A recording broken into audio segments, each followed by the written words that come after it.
Assalamualaikum warahmatullahi wabarakatuh. Saya Julfikar Ramadan. Saya mahasiswa dari Universitas Muslim Nusantara atau disebut dengan UMN Al-Wasdiyah Medan. Saya di sini Fakultas Ekonomi jurusan Akuntansi. Baik, di sini saya akan menjelaskan tentang materi akad musyarakah. Menurut Afzalur Rahman, seorang Deputy Secretary General in the Muslim School Trust, secara bahasa al-syarikah berarti al-ikhtilat atau percampuran atau persekutuan dua orang atau lebih, sehingga antara masing-masing sulit dibedakan atau tidak dapat dipisahkan. Istilah lain dari musyarakah adalah syarikah atau syirkah atau kemitraan. PSAK nomor 106 mendefinisikan musyarakah sebagai akad kerja sama antara dua pihak atau lebih untuk suatu usaha tertentu, di mana masing-masing pihak memberikan kontribusi dana tertentuan, bahwa keuntungan dibagi berdasarkan kesepakatan, sedangkan kerugian berdasarkan porsi kontribusi dana. Para mitra bersama-sama menyediakan dana untuk mendanai sebuah usaha tertentu, baik yang sudah berjalan maupun yang masih baru. Baik, selanjutnya itu ada jenis-jenis musyarakah. Yang pertama adalah syirkah al-milk, mengandung arti kepemilikan bersama, ownership, yang keberadaannya muncul apabila dua orang atau lebih memperoleh kepemilikan bersama, joint ownership, atau suatu kekayaan, aset. Misal, ada dua orang atau lebih menerima warisan atau hibah atau wasiat sebidang tanah atau harta kekayaan atau perusahaan yang baik dapat dibagi atau tidak dapat dibagi-bagi. Contoh lain berupa kepemilikan suatu jenis barang, misalnya rumah yang dibeli bersama. Yang kedua itu ada syirkah al-uqud atau kontrak, yaitu kemitraan yang tercipta dengan kesepakatan dua orang atau lebih untuk bekerja sama dalam mencapai tujuan tertentu. Setiap mitra dapat berkontribusi dengan modal atau dana dan dengan bekerja, serta berbagi keuntungan dan kerugian. Syirkah jenis ini dapat dianggap sebagai kemitraan yang sesungguhnya karena para pihak yang bersangkutan secara sukarela berkeinginan untuk membuat suatu kerjasama, investasi, dan berbagi untung dan risiko. Berbeda dengan syirkah al-milk. Dalam kerjasama jenis ini, setiap mitra dapat bertindak sebagai wakil dari pihak lain. Syirkah al-uqud dapat dibagi menjadi sebagai berikut. Syirkah abadan. Syirkah abadan atau disebut syirkah fisik disebut dengan syirkah amal, syirkah kerja, atau syirkah sana'i, atau syirkah para tukang, atau syirkah takabul, syirkah penerimaan. Syirkah abadan adalah bentuk kerjasama antara dua pihak atau lebih dari kalangan pekerja profesional, di mana mereka sepakat untuk bekerja sama mengerjakan suatu pekerjaan dan berbagi penghasilan yang diterima. Yang kedua itu ada syirkah wujuh. Syirkah wujuh adalah kerjasama antara dua pihak di mana masing-masing pihak sama sekali tidak menyertakan modal. Mereka menjalankan usaha berdasarkan kepercayaan pihak ketiga. Masing-masing mitra menyumbangkan nama baik, reputasi, kredit, worthiness tanpa menyetorkan modal. Contohnya, dua orang atau lebih membeli suatu barang tanpa modal atau dengan kredit. Yang ada hanyalah nama baik mereka dan kepercayaan para pedagang terhadap mereka, dan keuntungan diperoleh adalah untuk mereka. Yang ketiga itu ada syirkah inan. Syirkah inan atau negosiasi adalah bentuk kerjasama di mana posisi dan komposisi pihak-pihak yang terlibat di dalamnya adalah tidak sama, baik dalam hal modal maupun pekerjaan. Tanggung jawab para mitra dapat berbeda dalam pengelolaan usaha. Setiap mitra bertindak sebagai kuasa atau agen dari kemitraan itu, tetapi bukan merupakan penjamin bagi mitra usaha lainnya. Namun demikian, kewajiban terhadap pihak ketiga adalah sendiri-sendiri, tidak ditanggung secara bersama-sama. Yang keempat itu ada syirkah mufawadah. Syirka mufawadah adalah bentuk kerjasama di mana posisi dan komposisi pihak-pihak yang terlibat di dalamnya harus sama, baik dalam hal modal, pekerjaan, agama, keuntungan, maupun risiko kerugian. Masing-masing mitra memiliki kewenangan penuh untuk bertindak bagi dan atas nama pihak yang lain.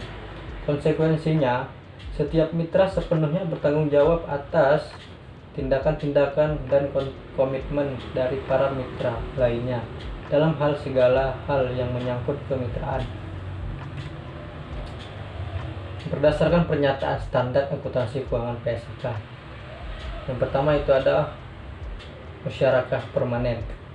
Musyarakah permanen adalah musyarakah dengan ketentuan bagian dana setiap mitra ditentukan saat akad dan jumlahnya tetap hingga akhir masa akad. PSAK nomor 106404. Contohnya, antara mitra A dan mitra P yang melakukan akad musyarakah menanamkan modal yang jumlah awal masing-masing 20 juta. Maka sampai akhir masa akad syarikat modal mereka masing-masing 20 juta. Yang kedua itu ada musyarakah menurun atau musyarakah. Musyarakah menurun adalah musyarakah dengan ketentuan bagian dana salah satu mitra atau akan dialihkan secara bertahap kepada mitra lainnya, sehingga sebagian dana akan menurun dan pada akhir masa akad mitra lain tersebut akan menjadi pemilik penuh usaha musyarakah tersebut. PSAK nomor 1064. Contohnya, antara mitra A dan mitra P melakukan akad musyarakah. Mitra P menanamkan modal 10 juta dan mitra A menanamkan modal A 20 juta. Seiring berjalannya kerjasama akad musyarakah tersebut, modal mitra P 10 juta tersebut akan beralih kepada mitra A melalui pengalihan secara bertahap yang dilakukan oleh mitra A. Baik, selanjutnya itu ada sumber-sumber akad musyarakah. Yang pertama adalah Al-Quran. Maka mereka berserikat pada sepertiga. Quran surah 4 ayat 12. Dan sesungguhnya kebanyakan dari orang-orang yang berserikat itu sebagian mereka berbuat zalim kepada sebagian yang lain kecuali yang beriman dan menjalankan amal soleh. Quran surah 38 ayat 24. Yang kedua itu ada as-sunnah hadis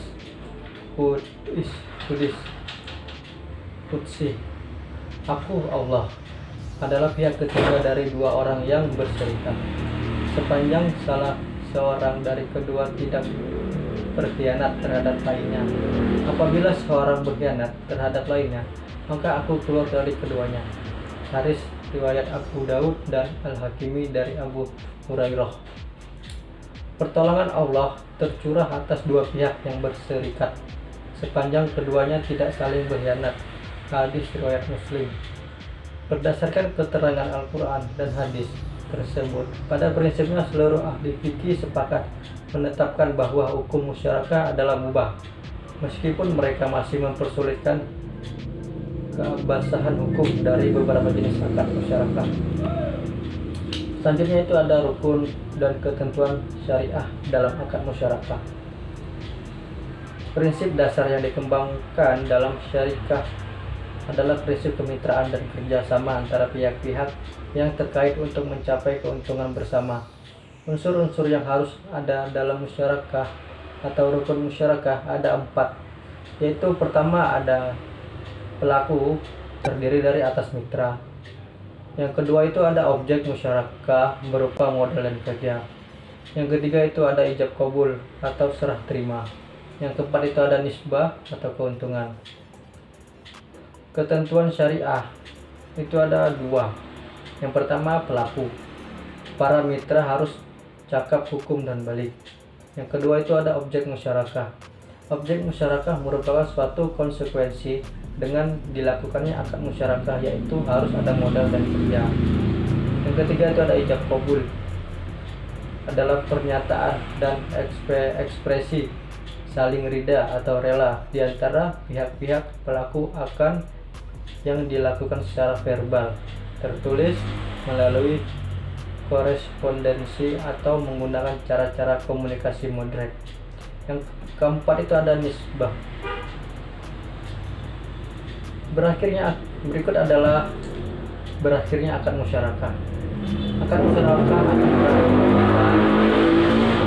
salah seorang mitra menghentikan akad. Yang kedua itu ada salah seorang mitra meninggal atau hilang akal. Dalam hal ini, mitra yang meninggal atau hilang akal dapat digantikan oleh salah seorang ahli waris yang cakap hukum, balik, dan berakal sehat apabila disetujui oleh semua ahli waris lain dan mitra lainnya. Yang ketiga itu ada modal musyarakah. Modal musyarakah hilang atau habis apabila salah satu mitra keluar dari kemitraan baik dengan mengundurkan diri, meninggal, atau hilang akal, maka kemitraan tersebut dikatakan bubar. Karena musyarakah berawal dari kesepakatan untuk bekerja sama dan dalam kegiatan operasional setiap mitra mewakili mitra lainnya. Dengan salah seorang mitra tidak ada lagi berarti hubungan perwakilan itu sudah tidak ada. Berikut ada penetapan nisbah dalam akad musyarakah. Nisbah dapat ditentukan melalui dua cara, yaitu sebagai berikut. Satu, ada pembagian keuntungan profesional sesuai modal.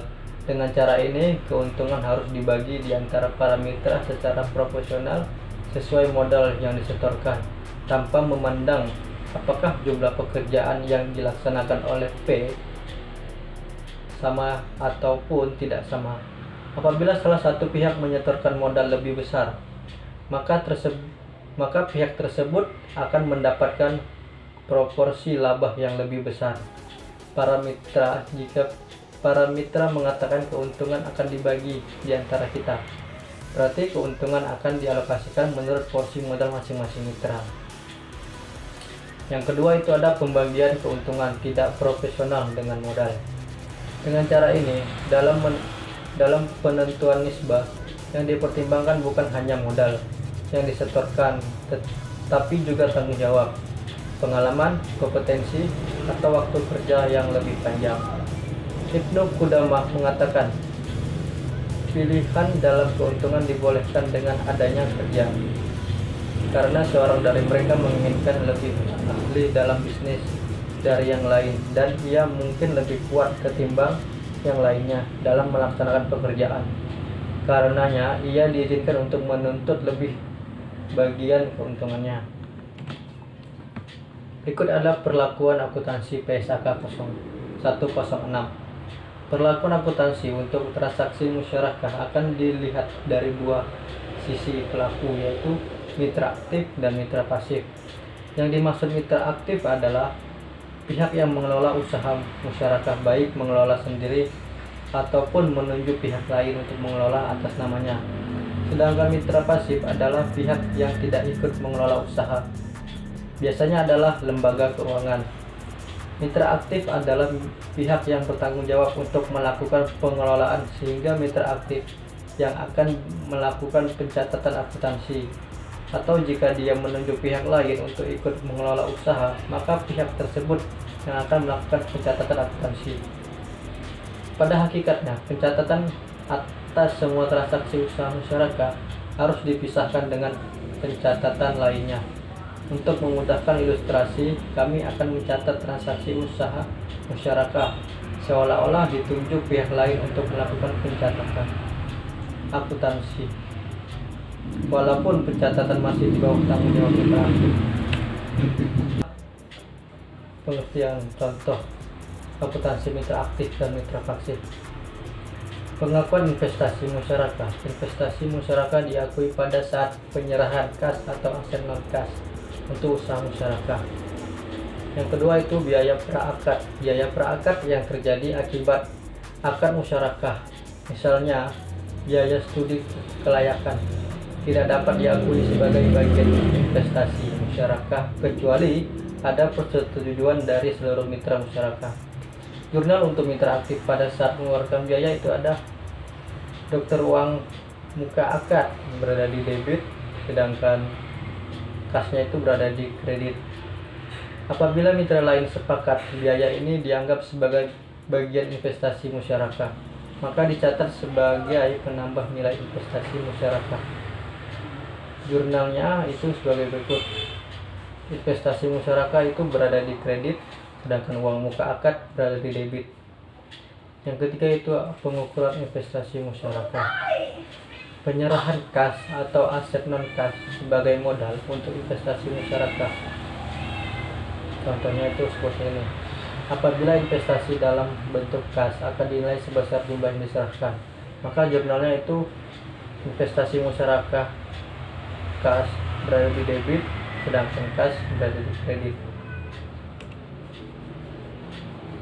Berikut itu ada apabila investasi dalam bentuk aset non-kas, maka dinilai sebesar nilai wajar dan tidak dinilai wajar. Aset non-kas yang diserahkan lebih besar dari nilai inti, maka oleh mitra aktif selisihnya akan dicatat dalam akun selisih. Penilaian aset musyarakah dilaporkan dalam akun selisih. Penilaian aset musyarakah atau dilaporkan dalam bagian eksekusi ekuitas, dalam bagian ekuitas. Jurnalnya itu jurnalnya berikut. Investasi musyarakah dan aset non-kas berada di debit, dan akuntansi penyusutannya ada di debit. Berikutnya itu contoh berikutnya. Apabila dari investasi musyarakah diperoleh keuntungan, maka jurnalnya kas atau piutang berada di debit, sedangkan pendapatan bagi hasil berada di kredit. Apabila dari investasi yang dilakukan rugi, maka jurnalnya kerugian berada di debit, penyisian berada di kredit. Kerugian debit, penyisian. Pelunasan dengan asumsi tidak ada penyisihan kerugian atau penjualan aset non-kas menghasilkan keuntungan, maka jurnalnya itu kasnya di debit, investasi musyarakah di kredit, keuntungannya di kredit. Ketika pelunasan dengan asumsi ada penyisihan kerugian atau penjualan aset non-kas menghasilkan keuntungan, maka jurnalnya kasnya di debit, penyisihan kerugiannya di debit, investasi musyarakah di kredit, keuntungannya di kredit. Berikut ada akuntansi untuk pengelola dana. Akuntansi untuk pengelola musyarakah yang dilakukan oleh mitra aktif atau pihak yang mewakilinya. Dalam ilustrasi ini, pencatatan akuntansi untuk usaha musyarakah dilakukan oleh pihak ketiga, terpisah dari pencatatan akuntansi mitra aktif. Contohnya, penerimaan dana musyarakah dari mitra pasif atau mitra aktif diakui sebagai dana sirka temporer sebesar jumlah yang diterima untuk penerimaan dalam bentuk kas. Jurnalnya kas berada di debit dan kreditnya dana sirka temporer. Selanjutnya untuk dana sirka temporer harus dipisahkan dalam bentuk subledger antara dana yang berasal dari mitra aktif atau mitra pasif. Contohnya, nilai wajar untuk penerimaan dalam bentuk aset non-kas, maka akan dicatat sebesar nilai wajarnya. Jurnalnya aset non-kas di debit, dana sirka temporer di kredit. Apabila modal investasi dan investasi yang diserahkan berupa aset non-kas dan di akhir akan dikembalikan dalam bentuk kas, maka aset non-kas harus dilikuidasi atau dijual terlebih dahulu, dan keuntungan atau kerugian dari penjualan aset ini selisih antara nilai buku dengan nilai jual distribusikan pada setiap mitra sesuai nisbah penyertaan. Jika penjualan tersebut menghasilkan keuntungan, maka akan menambah dana mitra. Jurnalnya itu kasnya di debit, akumulasi depresiasi debit, aset non kas di kredit, keuntungan di kredit.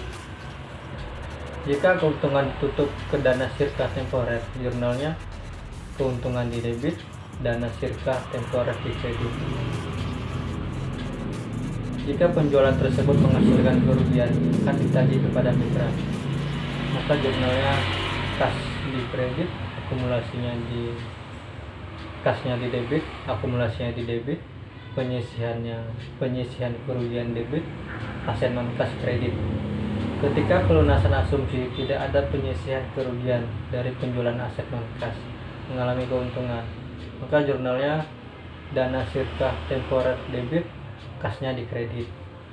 Ketika pelunasan asumsi ada penyisihan kerugian dari penjualan aset non kas mengalami keuntungan, maka jurnalnya dana sirka temporer di debit, penyisihan kerugian di kredit, kasnya di kredit. Pencatatan untuk pembagian laba untuk mitra aktif dan pasif saat mencatat pendapatan. Kasnya jurnalnya kas atau piutangnya di debit, pendapatannya di kredit. Saat mencatat beban di debit, kas atau utangnya di kredit. Jurnal penutup yang dibuat di akhir periode apabila diperoleh keuntungan. Pendapatannya debit, beban kredit, pendapatan yang belum dibagi atau kewajibannya di kredit. Jurnal ketika menghasilkan kepada pemilik dana. Jurnalnya pendapatan yang belum dibagi itu di debit, kasnya di kredit. Ada jurnal penutup yang dibuat apabila terjadi kerugian. Pendapatannya di debit, penyisihan kerugian debit, bebannya di kredit. Pencatatan di akhir akad. Apabila modal investasi yang diserahkan berupa kas, jika tidak ada kerugian, maka jurnalnya kas di debit, investasi musyarakah kredit. Jika ada kerugian, maka jurnalnya kas di debit, penyisihan kerugian debit, investasi musyarakah kredit. Apabila modal investasi berupa aset non kas dan dikembalikan dalam bentuk aset non kas yang sama pada akhir akad, jika tidak ada kerugian, maka jurnalnya aset non kas di debit, investasi musyarakah kredit. Jika ada kerugian, mitra yang menyerahkan aset non kas harus menyetorkan uang sebesar nilai kerugian, maka jurnalnya penyisihan kerugian debit, kasnya kredit, aset non kas debit, investasi musyarakah kredit. Secara umum, akad musyarakah akan lebih mudah dan lebih jelas apabila modal yang diserahkan dalam bentuk kas. Karena kalau dalam bentuk aset non kas akan muncul masalah. Di antara lainnya, yang pertama, penentuan nilai wajar aset non kas yang diserahkan. Yang kedua, jika aset non kas yang diserahkan dan di akhir akad dikembalikan pada mitra yang menyerahkan, maka agar adil keuntungan atau kerugian dari selisih nilai wajar ketika diserahkan dan nilai wajar di akhir akad harus didistribusikan pada mitra. Yang ketiga itu, jika aset non kas yang diserahkan dan di akhir akad tidak dikembalikan pada mitra yang menyerahkan, biaya depresiasi yang mencatat usaha masyarakat, sementara perhitungan bagi hasil mengacu pada dasar kas. Baik, itulah sekian materi yang bisa saya sampaikan. Lebih dan kurang saya mohon maaf. Assalamualaikum warahmatullahi wabarakatuh.